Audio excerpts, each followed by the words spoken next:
Welcome to online study classes. इस lecture में हम आपके साथ कॉमन एरर का कुछ प्रॉब्लम डिस्कस करने जा रहे हैं। ये सारे प्रॉब्लम जो है एसएससी सीजीएल के मेंस के एग्जामिनेशन में पूछा गया है। ठीक है, जो लोग अभी तैयारी कर रहे हैं एसएससी एमटीएस का, वो लोग ये सोच लें कि इससे ज़्यादा डिफ़िकल्ट क्वेश्चन आपके एग्जामिनेशन में पूछा नहीं जाएगा। और जो लोग एसएससी सीजीएल का प्री का तैयारी कर रहे हैं उनके लिए एक एडवांटेज है कि अभी प्री लेवल में तो इस तरह के क्वेश्चन पूछे ही जाते हैं, बाकी मेंस लेवल का भी आपका प्रिपरेशन हो रहा है। ठीक है, तो हम ये लेक्चर लाने का बस एक ही पर्पस है कि आप कॉन्फिडेंट हो कि अभी तक जो आप लोग इंग्लिश ग्रामर में जो भी टॉपिक कवर कर रहे हैं तो क्वेश्चन जो है उससे बाहर नहीं जा रहा है।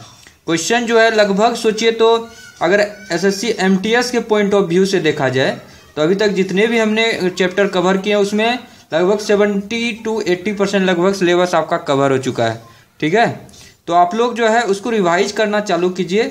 स्टार्टिंग से आर्टिकल से स्टार्ट कीजिए, उसके बाद सब्जेक्ट वर्ब एग्रीमेंट तो 2 से 3-4 बार देखिए कम से, क्योंकि उससे ज़्यादा क्वेश्चन रहते हैं। लगभग 30% क्वेश्चन कॉमन एरर का सब्जेक्ट वर्ब एग्रीमेंट से रहता है, इसलिए आप लोग उस पर ज़्यादा फोकस कीजिए, ज़्यादा ध्यान दीजिए। ठीक है, और चलिए स्टार्ट करते हैं इस लेक्चर को।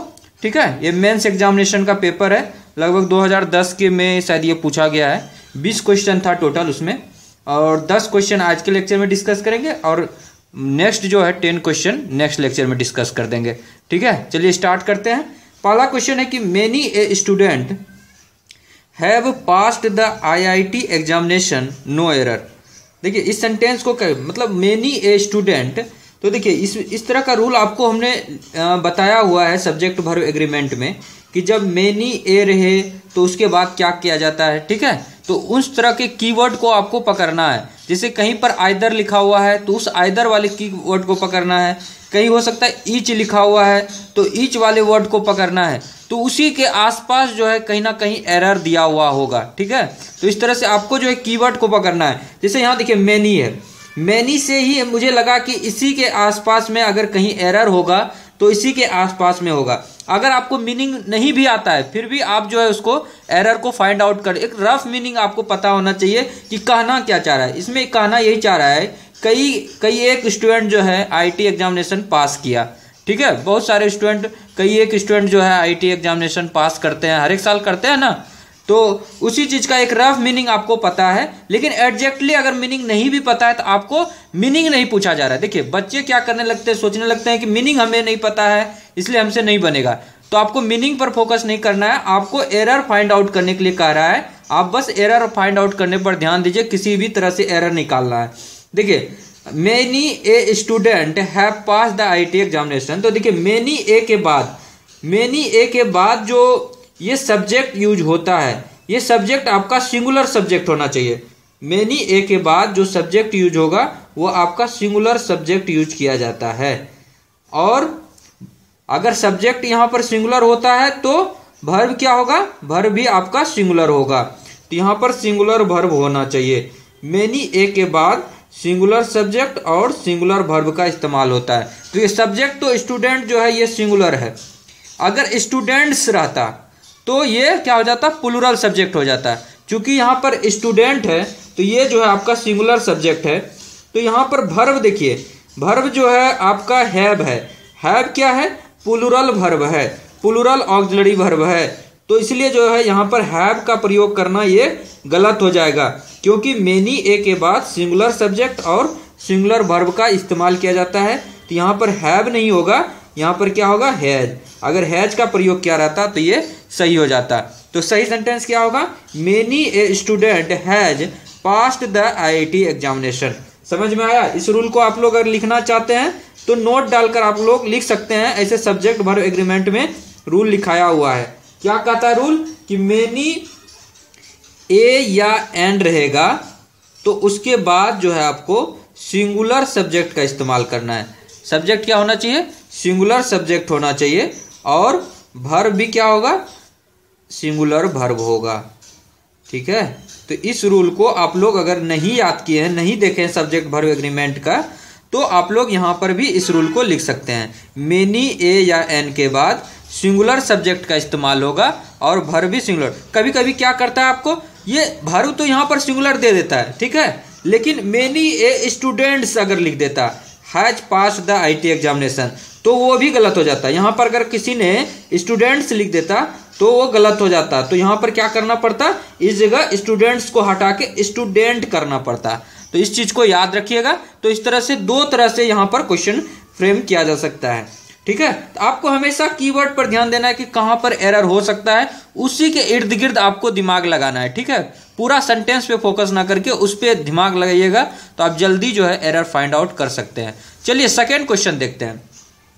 On the time of the opening ceremony of the theatre a large crowd has assembled. कहता है कि जब ओपनिंग सेरेमनी था थिएटर का, जब वो स्टार्ट हो रहा था, ओपनिंग था, तो बहुत सारे लोग जो है, बहुत सारे लोगों की भीड़ जो है गैदर्ड हुई, जमा हुई, असेंबल्ड हुई। ठीक है, तो ऑन द टाइम, देखिए इसी के आसपास लग रहा है कि ऑन द टाइम ऑफ, देखिए इधर opening ceremony of theatre large crowd had assembled, इस तरह का ऑन द टाइम पर देखिए यहां पर फोकस करते हैं हम लोग। ऑन जो होता है, ऑन यहां नहीं होगा, ऑन की जगह यहां पर क्या होगा, eight the time of, eight the time of opening ceremony होता है, ना कि ऑन द टाइम होता है। ठीक है, तो इसमें किस तरह का होता है, जैसे देखिए इसमें इस तरह का होता है सेंटेंस कि एट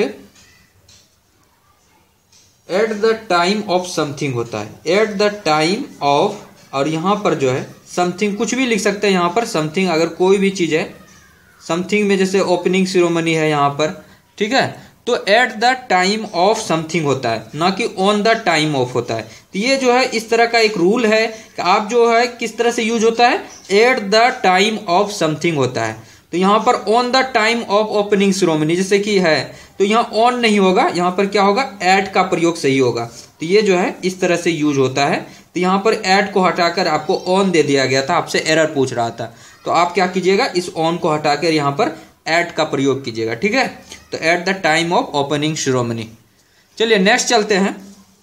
नेक्स्ट बहुत सी third number, Americans are accustomed to drinking coffee with their meals. कहता है कि जो अमेरिकन लोग होते हैं, जो अमेरिका के नागरिक होते हैं, वो क्या होते हैं, अभ्यस्त हो जाते हैं कि जब वो खाना खाते हैं, मील करते हैं, खाना खाते हैं, तो उसके साथ वो लोग कॉफी पीते हैं, खाने के साथ वो लोग कॉफी पीते हैं, अमेरिका के लोग। ठीक है, अमेरिकन नागरिक। तो ऐसा हम लोग करते हैं क्या, हम लोग इंडियन लोग नहीं करते हैं। तो देखिए इसमें जो है अगर किसी भी देश का नागरिक है, नागरिकता की बात करें, जैसे इंडियंस, अमेरिकन्स, जापानीज, चाइनीज, तो इस तरह से कि जो चाइना के लोग हैं चाइनीज बोलते हैं ना, जापान के लोग होते हैं जापानीज बोलते हैं। तो इन सारे लोग जहाँ की नागरिकता की बात हो तो उसके आगे हम लोग द वर्ड का प्रयोग करते हैं। नेशनलिटी वाले वर्ड, जितने भी नेशनलिटी वाले वर्ड हैं उसके पहले हम लोग द वर्ड का प्रयोग करते हैं। The Indian, the American, the Japanese, इस तरह से लोग हम लोग यूज करते हैं। तो यहाँ पर अमेरिकन्स जो है इसके आगे क्या लगना चाहिए था, द वर्ड का प्रयोग होना चाहिए था, लेकिन द वर्ड का प्रयोग नहीं किया गया था, इसलिए जो है इस पार्ट में एरर हो गया। यहाँ द अमेरिकन्स होना चाहिए। तो किस तरह से, जैसे एग्जांपल और देते हैं हम आपको, जितने भी नेशनलिटी का वर्ड है, नेशनलिटी का, राष्ट्रीयता का वर्ड है, नेशनलिटी का वर्ड है, उसके आगे आपको जो है द का प्रयोग करना है। जैसे एग्जांपल के लिए क्या है, the Indian, the Indians, the Japanese,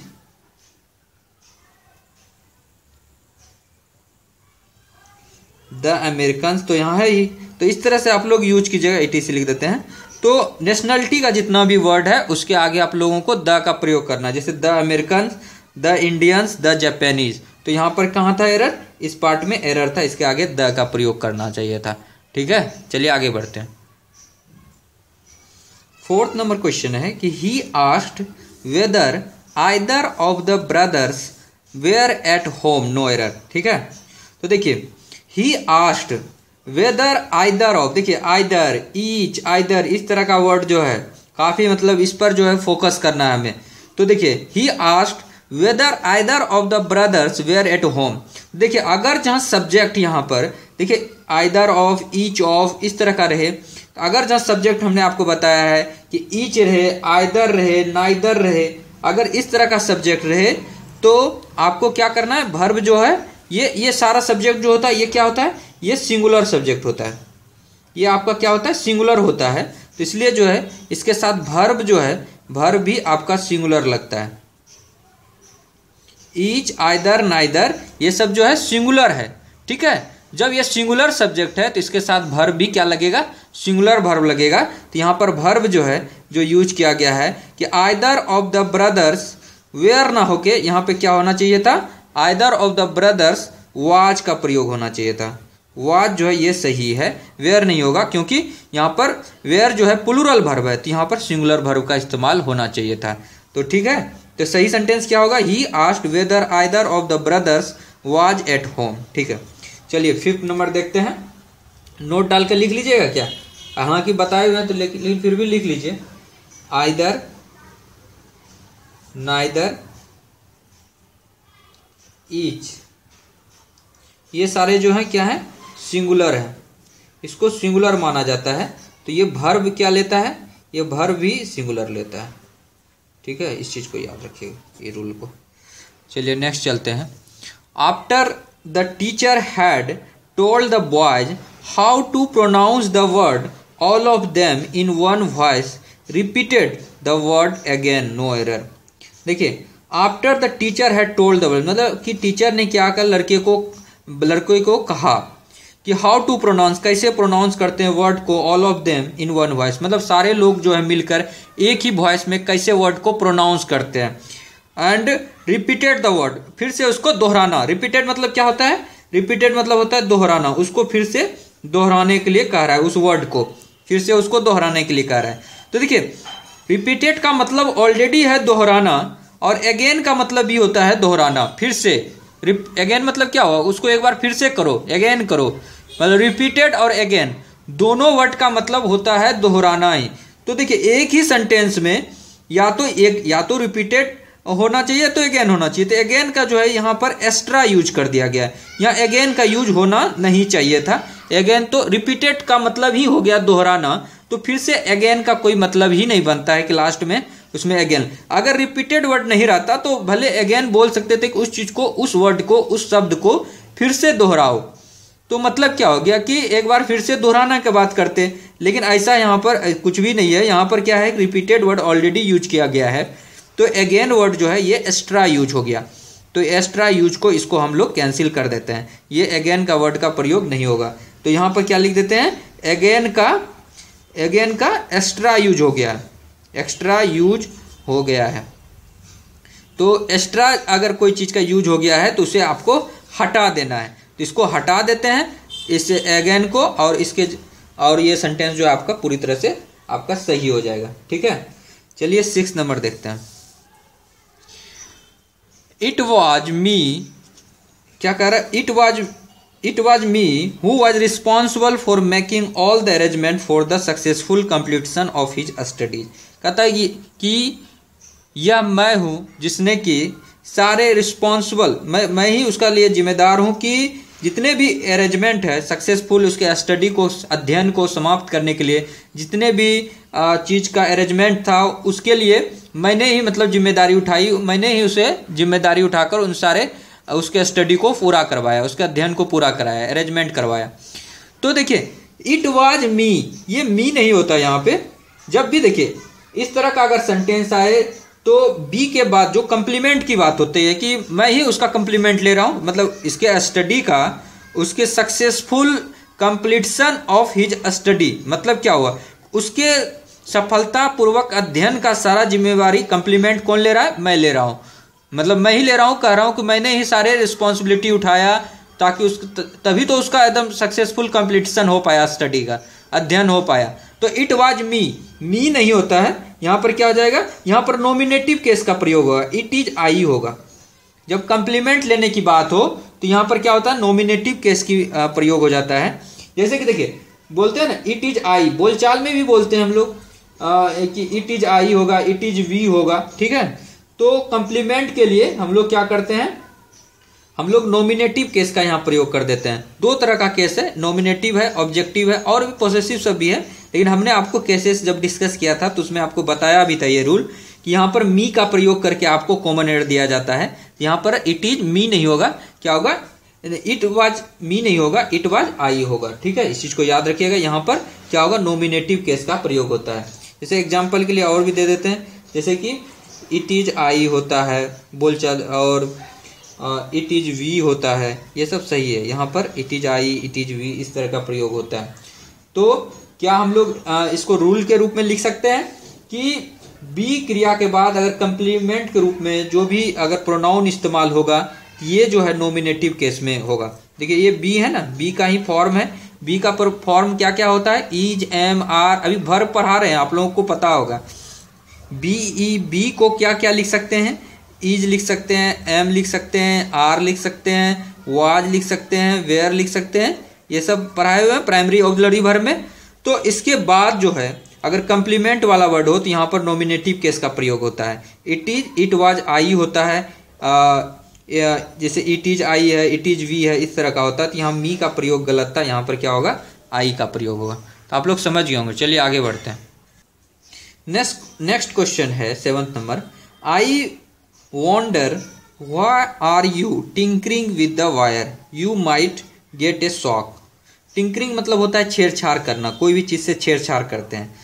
तो मैं आश्चर्यचकित हूँ कि why are you tinkering with the wire, मतलब तुम लोग जो है, तुम जो है वायर के साथ क्यों छेड़छाड़ कर रहे हो। इससे क्या हो सकता है, you might get a shock, मतलब उससे तुझे शॉक लग सकती है, झटका लग सकता है। तो देखिए यहाँ पे क्या है कि आई वॉन्डर व्हाई आर यू। देखिए व्हाई आर यू मतलब क्या होगा, ये व्हाई आर यू कब यूज किया जाता है, जब कोई क्वेश्चन पूछ रहा है। ठीक है, मतलब क्वेश्चन पूछने के सेंस में आता है। लेकिन अगर आप कुछ जानना चाहते हैं, अगर वांट टू नो मतलब आप कुछ जानना चाह रहे हैं, तो उस केसेस में क्या होता है, व्हाई यू आर होता है। व्हाई आर यू तो आपका क्वेश्चन पूछने के लिए किया जाता है। यहां पर देखिए जानना चाह रहा है कि तुम वायर के साथ क्यों कर रहे हो टिंकरिंग, क्यों तुम वायर के साथ छेड़छाड़ कर रहे हो, इससे तुझे शॉक लग सकती है, उससे तुझे झटका लग सकती है। तो उससे वो जानना चाह रहा है कि तुम उसके साथ छेड़छाड़ क्यों कर रहे हो। तो यहाँ पर क्या होगा, तो ऐसे केसेस में क्या होता है कि जब आप किसी से चीज का इंक्वायरी करना चाहते हैं, किसी से पूछना चाहते हैं, कुछ जानना चाहते हैं, तो ऐसे केसेस में जो स्ट्रक्चर होता है व्हाई के बाद WH ये जो वर्ड है, इसके बाद जो है सब्जेक्ट आता है, उसके बाद जाके वर्ब का प्रयोग किया जाता है। ठीक है, अगर आप कुछ जानना चाहते हैं, कुछ इंक्वायरी करना चाहते हैं, कुछ पूछना चाहते हैं और कुछ आश्चर्यचकित वाली बातें हैं, वंडर वाली बातें हैं, तो उस केसेस में क्या होता है कि व्हाई के बाद जो है सब्जेक्ट का प्रयोग किया जाता है, उसके बाद वर्ब का इस्तेमाल होता है। ठीक है, तो यहां पर क्या होगा, व्हाई आर यू नहीं होगा, ये जो है are you, why are you नहीं होके ये गलत है। यहां पर क्या होगा, व्हाई यू आर, क्या होगा, यहां पर लिख देते हैं व्हाई यू आर होगा, व्हाई यू आर, ये जो है सही होगा।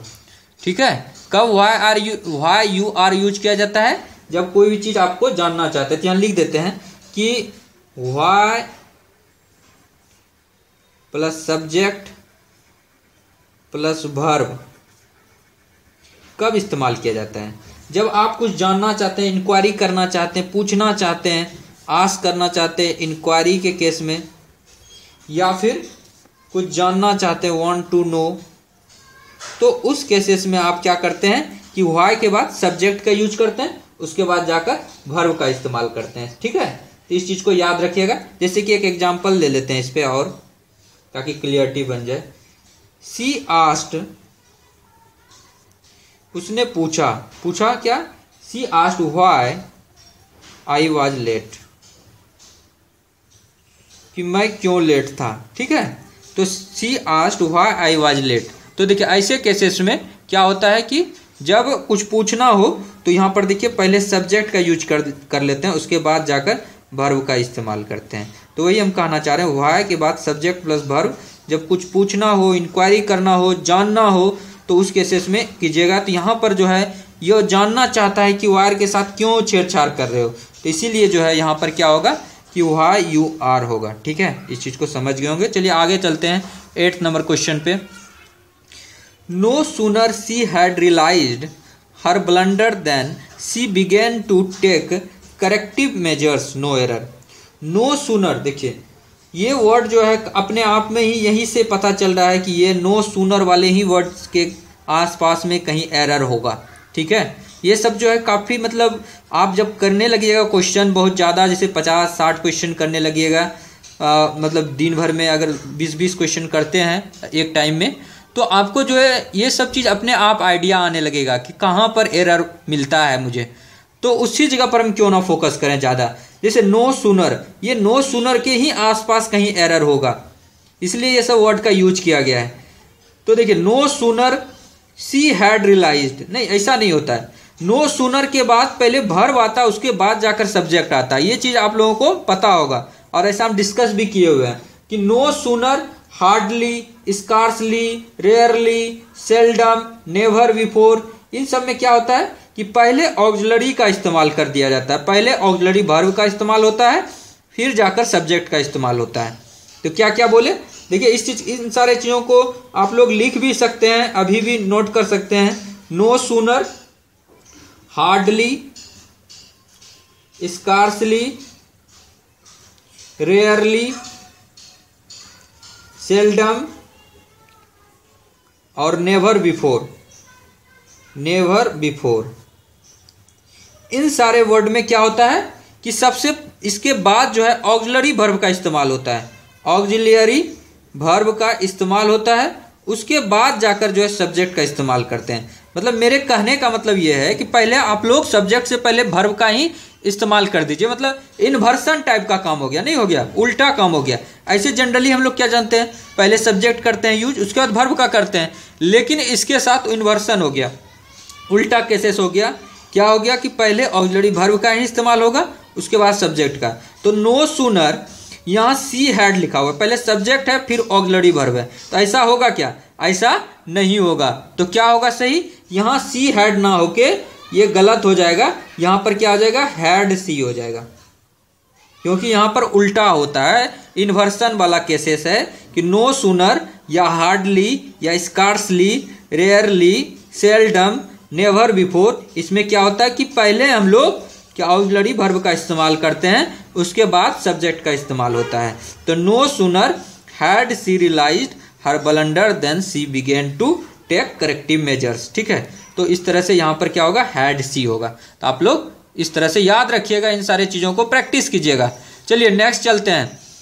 9th नंबर क्वेश्चन है, let's spend a few minutes in the park can we no error. देखिए क्वेश्चन टैग वाला है, क्वेश्चन टैग वाला ये सेंटेंस है, let's spend a few minutes in the park. मतलब कह रहा है कि चलो हम लोग क्या करते हैं, कुछ मिनट जो है थोड़े मिनट्स जो है, थोड़ा समय जो है पार्क में व्यतीत करते हैं। कैन वी, इस तरह का जो कैन वी वाला, इस तरह का ये क्वेश्चन टैग वाला होता है। तो क्वेश्चन टैग वाले के लिए आपको ये ध्यान रखना है। देखिए इस केसेस के लिए मैं बता रहा हूँ कि स्पेशली इस तरह का केसेस पूछा जाता है आपके एग्जामिनेशन में।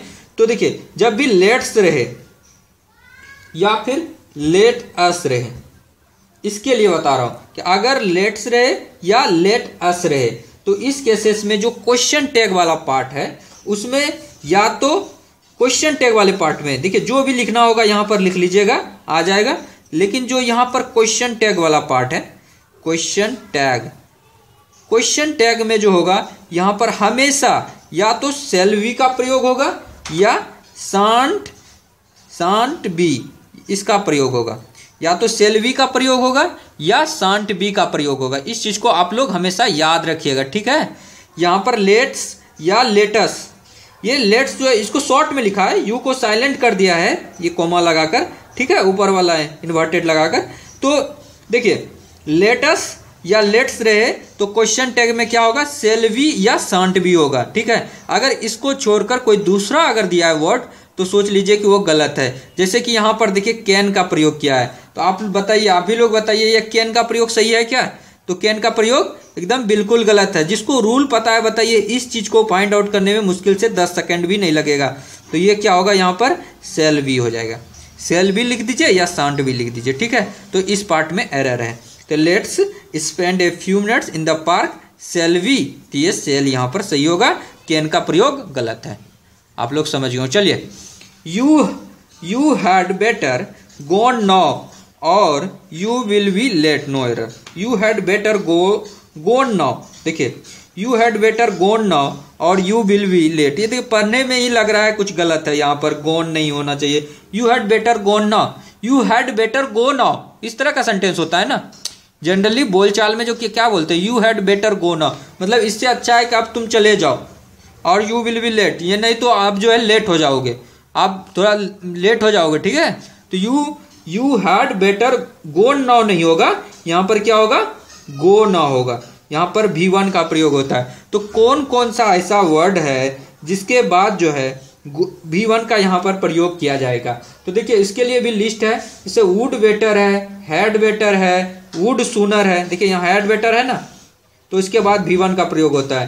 हैड सूनर रहता तो भी V1 का प्रयोग करते, वुड सूनर रहता तो करते, हैड रादर रहता तो भी V1 का करते। तो एक लिस्ट लिखा दे रहे हैं, इसको भी आप लोग नोट कर सकते हैं कि would waiter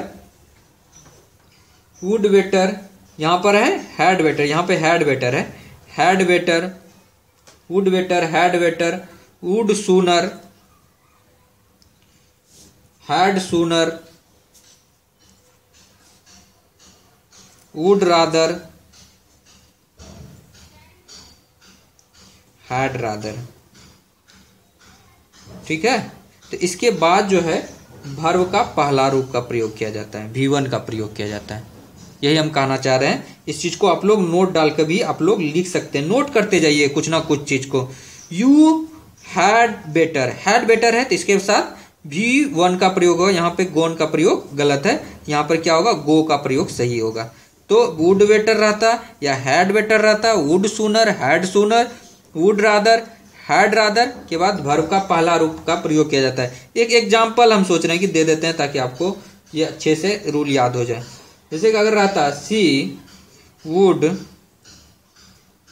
waiter, she would waiter अगर रहता तो क्या होता है, यहाँ पर वुड वेटर के बाद गो का प्रयोग होता है, सी वुड वेटर गो देयर, ये अच्छा होगा कि वो वहां चले जाएगी, वुड वेटर, ठीक है। वुड वेटर के बाद यहाँ पर देखिए वुड वेटर के बाद वर्ब का पहला रूप का प्रयोग किया गया है, तो ये सेंटेंस एकदम सही है। तो देखिए इस तरह से जो है आपको रूल्स पता है अगर इंग्लिश ग्रामर का अच्छे से, तो आप लोग आसानी से जो है क्वेश्चन को क्रैक कर सकते हैं, ठीक है। आराम से जो है अच्छा मार्क्स स्कोर कर सकते हैं इंग्लिश ग्रामर में। और देखिए सबसे अच्छी बात यह है कि मैथ्स में अगर रीजनिंग में अगर आप कुछ भी करते हैं तो आपको पेन उठाना पड़ता है, लेकिन इसमें आपको पेन नहीं उठाना पड़ेगा, आपको एरर फाइंड आउट करना, स्क्रीन पर आपका अगर क्वेश्चन आता है SSC CGL में तो आप लोग वहां पर ही देखकर आप लोग पता कर सकते हैं।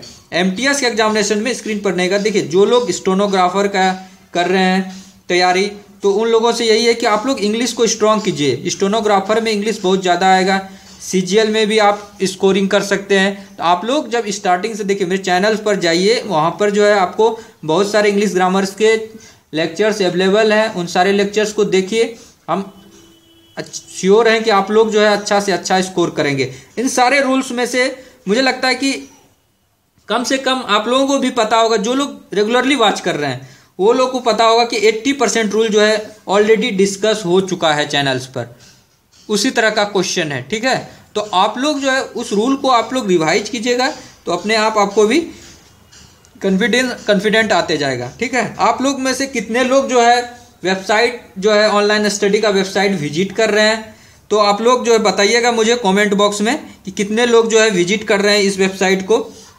www.governmentjobachiever.com। आप लोग सजेस्ट कीजिएगा वहाँ के कमेंट बॉक्स में जाकर, आप लोग बताइएगा कि क्या क्या इम्प्रूवमेंट कर सकते हैं वेबसाइट पर, ठीक है। और इन सारे यूट्यूब का भी जितना भी वीडियो होगा उनका भी लिंक जो है वहाँ पर हम प्रोवाइड कराएंगे, इसका PDF प्रोवाइड कराएंगे, ठीक है। तो आप लोग जो है विजिट करते रहिए इस वेबसाइट पर, ठीक है। ये ऑनलाइन स्टडी का जो ऑफिशियल वेबसाइट जो है ये लॉन्च किए हैं, ठीक है। आप लोग जाइएगा वहाँ देखिएगा, और वहाँ पर कमेंट बॉक्स में भी बहुत सारे जैसे SSC MTS का कटअप है, SSC CHSL का कटअप है, और MTS का जितना भी प्रिपरेशन स्टेज है वो सब भी डिस्कस किए हुए हैं, ठीक है। और जो भी चीज़ आपको वहाँ पर चाहिए तो आप लोग जो है विजिट करते रहिए, ठीक है। हम चाह रहे हैं कि जितने भी यहाँ पर कमेंट हो रहा है यूट्यूब पर, इन सारे हम सोच रहे हैं कमेंट को डिसेबल कर देंगे यहाँ का, और हम चाह रहे हैं कि इनसे रिलेटेड जो भी कमेंट आपका है तो आप लोग डायरेक्ट वेबसाइट पर कीजिए और वहाँ पर जो है हम सॉल्व करेंगे ज़्यादा से ज़्यादा, ठीक है। तो और PDF भी प्रोवाइड हम वहीं पर करेंगे, इसी पर governmentjobachiever.com पर, ठीक है। तो आप लोग विजिट कीजिए, कम से कम दिन भर में 1-2 बार विजिट करते रहिए, जो भी रिसेंट नोटिफिकेशन आएगा वो सब भी अपडेट करते रहेंगे, ठीक है। तो thank you so much friend for watching this video. आप लोग शेयर जरूर कीजिएगा इस वीडियो को, क्योंकि बहुत मेहनत से बनाते हैं। आप लोग अगर शेयर कीजिएगा तो उन सारे बच्चों के पास भी ये वीडियोज पहुंचेगा जो कि कोचिंग अफोर्ड नहीं कर सकते हैं। Thank you so much friend, thank you.